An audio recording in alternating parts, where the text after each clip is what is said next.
একটি বড় জঙ্গলে এক গরিব টোনা তার স্ত্রী টুনি ও তাদের একমাত্র মেয়ে টুম্পাকে নিয়ে বাস করত। টোনা ছিল দিনমজুর, তাই যেদিন টোনা কাজ করত সেদিন দুমুঠো খাবার জুটত তাদের, আর যেদিন কাজ পেত না সেদিনটা তারা না খেয়ে কাটিয়ে দিত। টুনি, এই টুনি, আমাকে কিছু খেতে দাও। সামান্য খাবার খেয়ে বাইরে গিয়ে দেখি কোনো কাজ পাই কিনা। ঘরে তো মনে হয় না খাবার আছে। টোনা, দুমুঠো মুড়ি আছে তো, এক মুঠো মুড়ি তুমি খাবে আর এক মুঠো মুড়ি আমি খাবো। টুনি, তুমি তো গর্ভবতী, এর সময় কি এক মুঠো মুড়ি খেয়ে চলে বলো তো? আমার উচিত এখন তোমাকে বেশি বেশি করে পুষ্টিকর খাবার খাওয়ানো, কিন্তু দেখো আমি তোমাকে খাবারই খেতে দিতে পারি না। মা, মা, ও মা, আমার খিদে পেয়েছে মা, আমাকে কিছু খেতে দাও না। দাঁড়া মা, আমি তোকে এক্ষুনি রুটি বানিয়ে দিচ্ছি। সে কি টুনি, তুমি কোথায় আটা পেলে?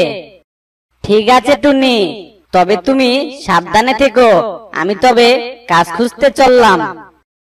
এরপর টোনা কাজ খুঁজতে চলে যায় আর দোকানে দোকানে গিয়ে কাজ খুঁজতে থাকে। অবশেষে টোনা কালু কাকের দোকানে একটা কাজ পেয়ে যায়। শোনো টোনা দাদা, আমার এই দোকানের পাশেই আমার গুদাম ঘর, আর তুমি সেখান থেকে বস্তাগুলো এনে এই দোকানে দিবে, কি পারবে তো? হ্যাঁ দাদা, পারবো আমি। এরপর টোনা টানাই করে বস্তাগুলো বহন করতে থাকে। কি ব্যাপার টোনা দাদা, আমার তো দোকান বন্ধ হওয়ার সময় হয়ে গেল, তোমার আরো কতক্ষণ লাগবে? হ্যাঁ, এই তো দাদা, আর 4 বস্তা নিয়ে আসতে হবে, আমাকে আরেকটু সময় দিন। এরপর টোনা বাকি 4টা বস্তাও এনে দেয় আর কালু কাক টোনাকে 200 টাকা দেয়। যাই হোক, অবশেষে তো 200 টাকা পেলাম। এবার এগুলো দিয়ে বাজার করে নিয়ে গেলে 2-3 দিন অনায়াসে খেতে পারবো। এসব ভেবে টোনা কিছু বাজার কিনে বাড়িতে নিয়ে যায়।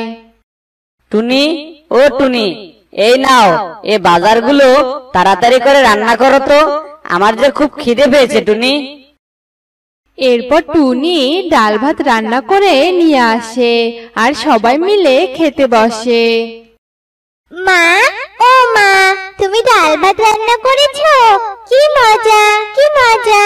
আজ কতদিন পর আমরা ডাল ভাত খেতে পারবো। আমার তো ডাল ভাত খেতে অনেক মজা লাগে মা। তাই নাকি মা? এই নে বাটি ভর্তি ডালটা তুই খেয়ে নে। এরপর টুম্পা সবটুকু ডাল খেয়ে নেয়। এভাবে কষ্টে তাদের দিন কাটতে থাকে। দেখতে দেখতে বর্ষাকাল চলে আসে। টুনি, বর্ষাকাল তো চলে এলো, এবার কি হবে আমাদের বলো তো? ঘরে যে কোনো খাবার নেই, তাহলে এবার আমি তোমাদের মুখে খাবার তুলে দেব কি করে? জানি না টোনা, আমি তো কিছুই বুঝতে পারছি না। ঘরে কোনো খাবার নেই, মেয়েটা খিদেতে অনেক কান্নাকাটি করছে। এভাবে চলতে থাকলে তো আমরা অনাহারে মারা যাব। আর চারদিকে তো অনেক বৃষ্টি পড়ছে, এই বৃষ্টির মাঝে তো তুমি কাজেও যেতে পারবে না টোনা। টুনি, তুমি এক কাজ করো, তুমি টুম্পাকে সামলে রেখো, আমি দেখছি এই বৃষ্টিতে কোথাও কাজ পাই কিনা। না টোনা, তোমাকে এখন কোথাও যেতে হবে না। দেখছো না কিভাবে জঙ্গলে পানি বাড়ছে, আর আমার তো মনে হয় এক্ষুনি ঘরে পানি ঢুকবে। আমার অনেক ভয় লাগছে টোনা। এইদিকে তো আবার নদীর পানি অনেক বেড়ে যাচ্ছে, কি হবে আমাদের? ভয় পেও না টুনি, আমি দেখছি, আর কোনো চিন্তা করো না তো তুমি, আমার কিছুই হবে না। এরপর টোনা সেই বৃষ্টিতে একটা কাজ খুঁজতে চলে যায় আর অন্যদিকে টুনি অনেক চিন্তা করতে থাকে। টোনা যখন বাইরে কাজ করছিল তখনই হঠাৎ করে বৃষ্টি আরো দ্বিগুণ হারে বেড়ে যায়। জঙ্গলের পানি অনেক বাড়তে থাকে। এরপর টোনা বাধ্য হয়ে কালু কাকের দোকানে আশ্রয় নেয়। সে কি, হঠাৎ করে জঙ্গলে পানি বাড়লো কি করে? কি করি এবার? টুনি আর মেয়েটা না জানি একা একা কি করছে বাসায়। আমাকে যে করে হোক বাসাতে পৌঁছাতে হবে। টোনা কালু কাকের দোকানে বসে যখন এসব নিয়ে ভাবছিল, অন্যদিকে টুনির ঘরে পানি ঢুকে যায়। মা, ও মা, আমার খুব ভয় করছে মা। ঘরে তো পানি ঢুকে গেছে, এবার কি হবে মা? আমরা তো ডুবে মারা যাব মা। মা টুম্পা, তুই একদম ভয় পাস না মা, আমি আছি তো। আয় বিছানার উপর এসে বসে থাক। তোর বাবা যে কখন বাসাতে ফিরবে, আমার তো খুব ভয় করছে রে মা। টুনি টোনার জন্য অনেক চিন্তা করতে থাকে। এদিকে পানিও ধীরে ধীরে অনেক বাড়তে থাকে। মা, ও মা, আমার খুব খিদে পেয়েছে মা। আমি মনে হয় মরে যাব। আজ দুদিন থেকে তুমি আমাকে ঠিক মতো খাবার দিচ্ছ না। আমার খিদেতে আর থাকতে ইচ্ছে করছে না মা। আমার খুব কষ্ট হচ্ছে মা। কাঁদিস না মা, তুই একদম কাঁদিস না। তোর বাবা আসুক, তারপর দেখছি আমি কি করা যায়। এদিকে টোনা নিজের জীবনের কথা না ভেবে বৃষ্টি আর পানির মাঝে বাসা থেকে রওনা হয় আর অনেক কষ্টে সাঁতার কেটে বাসায় পৌঁছায়। টোনা, এই টোনা, তুমি এসেছো টোনা? দেখো ঘরে কত পানি উঠেছে, এবার কি হবে টোনা? এইদিকে মেয়েটা খিদেতে কত কান্নাকাটি করছে। টোনা, কিছু বলো, কি হবে আমাদের? কি আর করব বলো টুনি, জঙ্গলে তো কোনো কাজ খুঁজে পেলাম না। এ বন্যায় আমাকে কে কাজ দিবে বলো টুনি? আমি জানি তোমাদের অনেক কষ্ট হচ্ছে টুনি, তবে তুমি কোনো চিন্তা করো না, আমি ঠিক একটা ব্যবস্থা করব। তবে টুনি, এবার তো আমাদের বাড়ি ছেড়ে অন্য কোথাও আশ্রয় নিতে হবে, নয়তো সবাই যে আমরা এ পানিতে ডুবে মারা যাব। তুমি ঠিক কথাই বলেছো টোনা। এরপর টোনা টুম্পাকে পিঠে নিয়ে সাঁতরে বাহিরে বেরিয়ে পড়ে আর সাঁতার কেটে উঁচু স্থান খুঁজতে থাকে। বন্যার পানি এত বেশি হয়েছিল যে গাছপালা সব পানিতে ডুবে যায়। টোনা টুনি আশ্রয় নেওয়ার মতো কোনো জায়গা খুঁজে পাচ্ছিল না। পাখিদের সব ঘর পানিতে ভেসে যায়। টুনি যখন এসব কথা বলছিল, তখনই তারা একটা নৌকা ভেসে আসতে দেখতে পায়। টুনি, ও টুনি, ওই দেখো একটা বড় নৌকা দেখা যাচ্ছে, চলো আমরা সবাই সেখানে গিয়ে আশ্রয় নেই।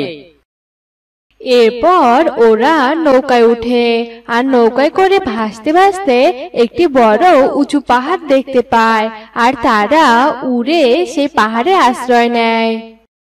বাবা বাবা, দেখো কত ফল ফুল। চলো চলো বাবা, আমরা ওখান থেকে কিছু ফল নিয়ে খাই। এরপর তারা গাছ থেকে ফল নিয়ে খায়। বাবা বাবা, আমার মাথায় না একটা বুদ্ধি এসেছে গো। দেখো এই ফলগুলো তো অনেক সুন্দর, খেতেও অনেক সুস্বাদু। তাই আমি বলছি কি, তুমি এখানে একটা কষ্ট করে বাড়ি বানাও।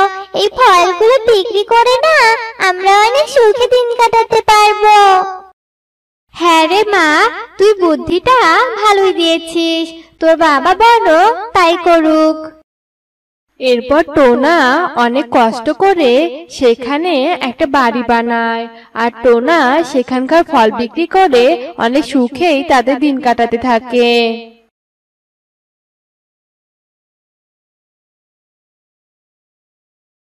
ব্যাস ব্যাস ভাগ্নে, এখানেই থাম। এটাই আমার বাড়ি আর এই নিয়ে টাকা। ইরে মাইরি, বাগিনী মামি, তুমি আমায় এত বেশি টাকা দিলে কেন? এই নাও 15 টাকা নাও। আরে কি বলিস কি, পাগল টাগল হলি নাকি? টাকা কেন ফেরত নেব? বাজার থেকে আসতে তো 20 টাকা লাগে, তোকে তো 20 টাকাই দিলাম। না না বাগিনী মামি, আমাকে বোকা বানাতে পারবে না। শোনো, বনের বাজার থেকে বাগপাড়া 10 টাকা, বাগপাড়া থেকে আপনাদের বাসায় 10 টাকা, এই সব মিলে হলো 5 টাকা। তাই আমি 5 টাকা নিলাম। আমি কাউকে ঠগাই না বাপু, তোমার টাকা তুমি নাও। যাক বাবা, এখন বোকা রে। 10 যোগ 10 নাকি 5 হয়। যা বাবা, মাথাটাই ঘুরে গেল।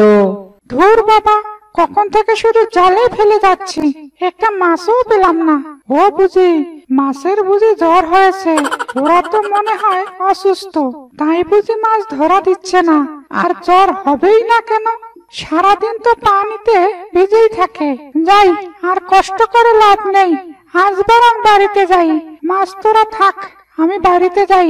বন্ধুরা, তোমরা এতক্ষণ যাদের দেখলে এরা হলো বোকা দুই ভাই, নান্টু আর বান্টি শিয়াল। তবে চলো তো দেখি দুই ভাইয়ের কি কাণ্ড।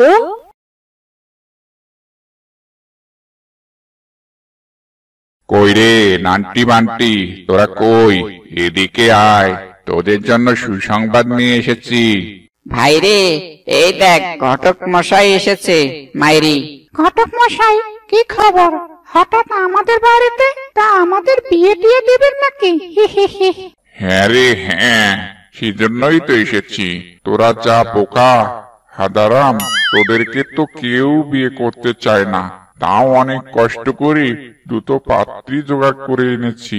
যতই হোক তোরা তো আমাদের বনেরই ছেলে, তোদের বিয়ে দেওয়া আমার কর্তব্য। দেখতো বাবা, ছবি দুটো পছন্দ হয় নাকি? ও মা গো, ওয়ান্ডারফুল। বাঘ মশাই, আমি এই মেয়েটাকেই বিয়ে করব। মাইরি খুব সুন্দর। না না, এই মেয়েটার ছবি একদম ভালো না, আমি এই মেয়েটাকে বিয়ে করব না। ভাই, তুই যে মেয়েটাকে বিয়ে করবি, আমিও তাকে বিয়ে করব। দে দেখি ছবিটা। Wow, wonderful. না না, এই মেয়েকে আমি বিয়ে করব। স্যার বলছি, স্যার। না না, এই মেয়েটাকে আমি বিয়ে করব। এই মেয়েটা আমার খুব পছন্দ হয়েছে, এটা আমার বউ হবে। আরে থাম তোরা, কি করছিস? ঝগড়া করছিস না? শোন, তোদের যতই হোক একটা মেয়ে তো পছন্দ হয়েছে, তাহলে যা চটপটে দুজনেই রেডি হ। এই একটা মেয়ের সাথেই বিয়ে দিব, কেমন? তৈরি হ তোরা। হে মাইরি, আমাদের বিয়ে হবে, আমাদের দুই ভাইয়ের এক বউ। হে অনেক মজা হবে। লে হালুয়া, হা হা হা।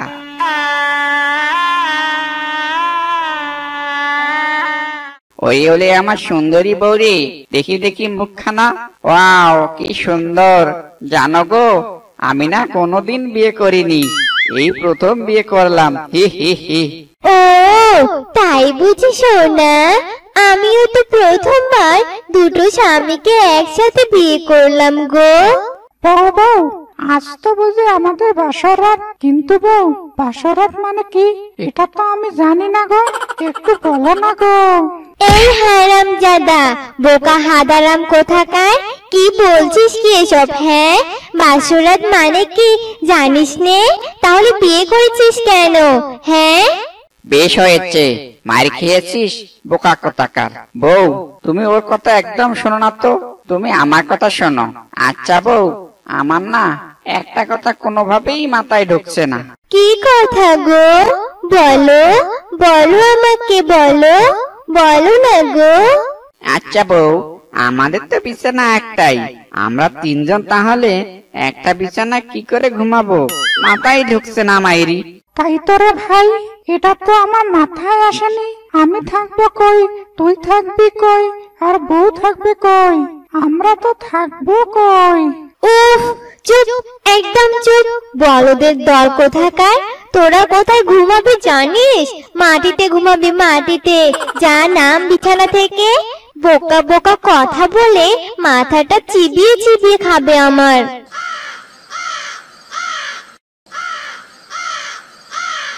কই গো আমার দুই স্বামী, উঠো উঠো, এই দেখো গো, তোমাদের জন্য আমি চা এনেছি, উঠো উঠো। এই কে কে কে? আপনি আপনি সকাল সকাল আমাদের কাঁচা ঘুমটা ভেঙে দিলেন, এত বড় সাহস আপনার? ওগো, আমি তোমাদের বউ গো, বউ। অন্য কিসের বউ? কোন বউ? আমাদের তো কোনো বউই ছিল না, আমরা তো বিয়েই করিনি। ওরে আটকুড়োর বেটা রে, একদিন না যেতেই ভুলে গেলি নাকি? দাঁড়া, মনে করিয়ে দিচ্ছি তোদের।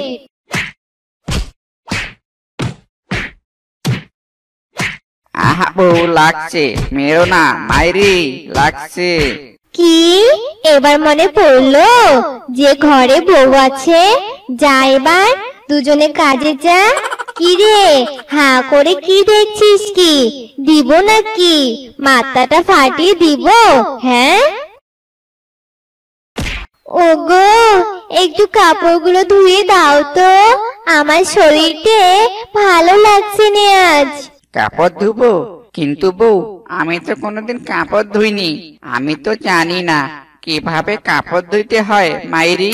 কিভাবে আবার ধুবে? পানি দিয়ে ধুবে।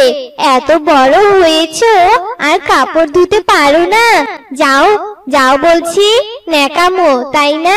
কাপড়গুলো ভালো করে কেচে ধুয়ে শুকিয়ে রাখবে, এ আমি বলে দিলাম, না হলে কিন্তু খবর আছে।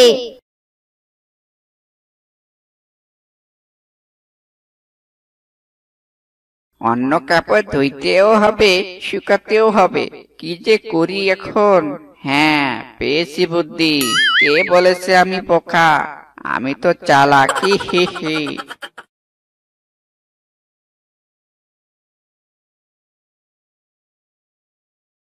আয় হায়, এই শ্বশুরের বেটা, এইটা তুই কি করেছিস? হ্যাঁ, কাপড়গুলো এইভাবে চুলায় জ্বাল দিচ্ছিস কেন? হ্যাঁ আরে বউ, রাগ করছো কেন?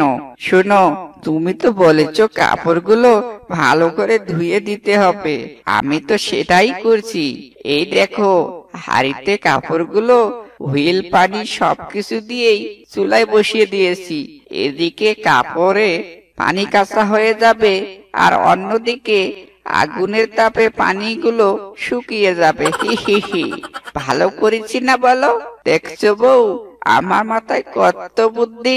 ওরে গোবর পোড়া রে, তোর মাথায় খুব বুদ্ধি তাই নে? বাপের জন্মে কোনোদিন শুনিনি কাপড় চুলায় জাল দেয়। দাঁড়া। ওরে বাবা রে, মাথাটা থেতলে গেল রে। ওরে বউ রে, থামো থামো। আমার হয়েছে যত জ্বালা। ঘটক বেটা আমার বিয়ে দিল তো দিলই, দুটো বোকা হাদারামের সাথে দিল। এদের সাথে থেকে থেকে আমার জীবনটাই শেষ হয়ে যাচ্ছে।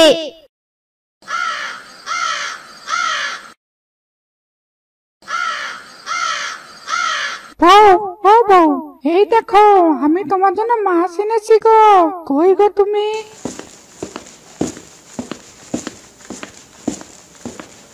ও, এতক্ষণে আপনার বাড়ি আসার সময় হলো? তা দেখি কি মাছ এনেছে। এ কি, আজকেও ছোট মাছ? এই এই শ্বশুরের বেটা, তোকে একদিনে বলেছি না ছোট মাছ আনবি না, তবু আজ ছোট মাছ আনলি, বড় মাছ আনতে পারিস না?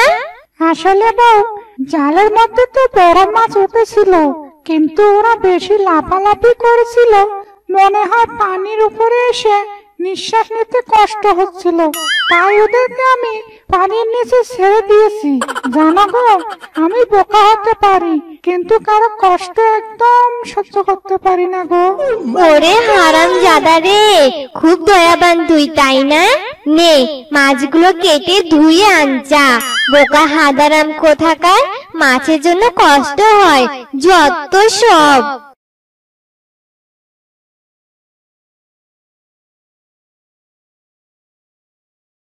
এই ভাই, ওঠ ওঠ, বাইরে মনে হয় কেউ এসেছে, চল তো গিয়ে দেখি। এই যে কে ভাই আপনি? আমার জাল নিয়েছেন কেন? এই যে এখানে কি করছেন? আমি চোর তোদের বাড়িতে চুরি করতে এসেছি রে। ও, আপনি চোর, আমাদের বাড়িতে চুরি করতে এসেছেন? তা আগে বলবেন তো। বাহ বাহ, খুব ভালো তো। শুধু জাল চুরি করলেই হবে? ওই যে আমার রিক্সাটাও চুরি করে নিয়ে যান, নেন নেন। হ্যাঁ হ্যাঁ, ভাই ঠিকই কথা বলেছে। একটা জিনিস চুরি করে কি হবে? রিক্সাটাও নিয়ে যান, পারলে আমাদেরকেও নিয়ে যান। সর্বনাশ কাণ্ড, এই কোন বোকার বাড়িতে আসলাম? চোরকে না ধরে চুরি করতে বলছে। আমার তো ভালো। ভাই, তোরা 1000 বছর বেঁচে থাক, আমি গেলাম।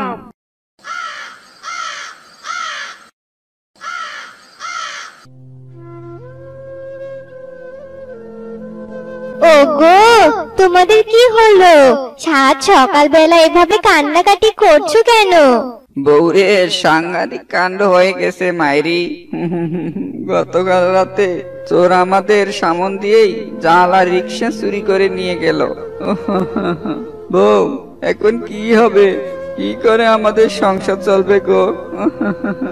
এই এই শ্বশুরের বেটারা, তোরা থাকতে চোর কিভাবে পালালো? হ্যাঁ, চোরকে ধরতে পারিসনি হারামজাদারা? বউ, ধরবো কি করে? বেচারা অনেক কষ্ট করে চুরি করতে এসেছে, কি করে আটকাবো বলো? ওর বাড়িতে তো বউ বাচ্চা আছে না, কি বলো? ও, চোরের জন্য মায়া হয়েছে। তা তোদের বউ নেই?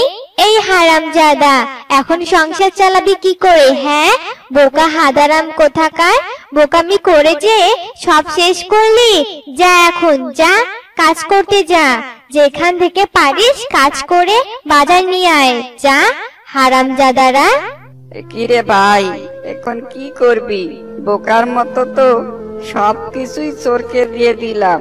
এখন কি হবে? কাজ কোথায় পাবো আমরা? আমাদের মতো বোকাদের কে কাজ দিবে? জানি না ভাই, ওদিকে তো বউ আগুন হয়ে আছে। চল দেখি কোনো কাজ পাই কিনা। নান্টু আর বান্টি শিয়াল দুই ভাই সারাদিন কাজ খোঁজে, কিন্তু কেউ তাদেরকে কোনো কাজ দেয় না।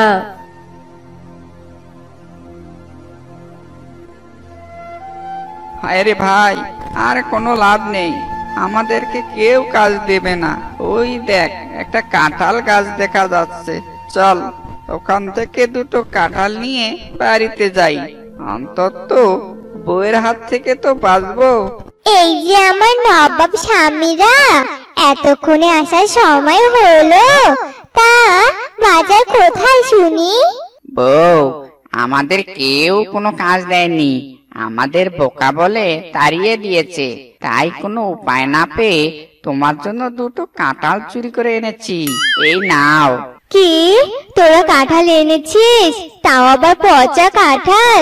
হারামজাদা, আমি পচা কাঁঠাল খাবো এখন? তোদের দুই বোকার জন্য আমার জীবনটাই শেষ হয়ে যাচ্ছে। দাঁড়া, আজ তোদের মাথা থেকে সব বোকামো দূর করব। দাঁড়া। ও বউ, মেরো না গো, মেরো না। ও বউ, দয়া করো, মেরো না। বউ, আমরা ছোট্ট থেকে এরকম বোকা, এজন্যই তো আমাদের এই হাল। বউ, তোমার মাথায় তো অনেক বুদ্ধি, তোমার বুদ্ধি দিয়ে আমাদের ঠিক করে নাও। আর মেরো না গো বউ, আর মেরো না। সত্যি বলছিস তো? আর বোকামি করবি নে? আচ্ছা ঠিক আছে, যা, আর মারবনি তোদের। তোরা যখন আমার জন্য পচা কাঁঠাল এনেছিস, তবে এটাই আমি কাজে লাগাবো। যতই হোক, তোরা তো আমার স্বামী। বউ, তুমি এই কাঁঠালের বীজগুলো দিয়ে কি করবে গো? ওগুলো আমরা চাষ করব, বুঝেছো? তোমাদের মোটা মাথায় তো ঢুকবে না এইসব। আমি তোমাদের যেমন যেমন বলবো, তোমরা তেমনটাই করবে, কেমন? এসো আমার সাথে, এসো। এই যে আমার বড় স্বামী, তুমি এই জমিটা চাষ করবে, কেমন? আর এই যে আমার ছোট স্বামী, তুমি পানি সেচ দিবে, বুঝেছো? নাও নাও, কাজ শুরু করে দাও। ভাই ভাই, এই দেখ, আমাদের জমিতে কাঁঠাল গাছ হয়েছে, আর বড় বড় কাঁঠালও ধরেছে মাইরি। হ্যাঁ ভাই, সবই হয়েছে আমাদের এই চালাক বউয়ের জন্য। সেদিন আমরা বোকামো করে পচা কাঁঠাল এনেছিলাম, আর আমাদের বউ বুদ্ধি খাটিয়ে আমাদের দিয়ে পচা কাঁঠালের বীজ চাষ করলো। ইহি, এখন আমরা কাঁঠাল বিক্রি করে আর বসে বসে খাবো, কেউ আমাদের বোকা বলতে পারবে না। দেখছো বউ, দেখছো আমাদের কত বুদ্ধি, আমরা কাঁঠাল চাষ করেছি। ইস, কত বুদ্ধি রে! আমার বুদ্ধি মতো কাজ করেছে জন্যই তো চাষ করতে পেরেছো, নইলে তোমাদের মতো বোকার দৌড় আমার জানা আছে। শোনো বউ, একদম বোকা বলবে না, কিন্তু যতই তুমি চালাক হও মনে রেখো তুমি কিন্তু দুই বোকা স্বামীর বউ। হি। তবে রে, দাঁড়া। ওরে বাবা রে, ভাই পালা রে পালা।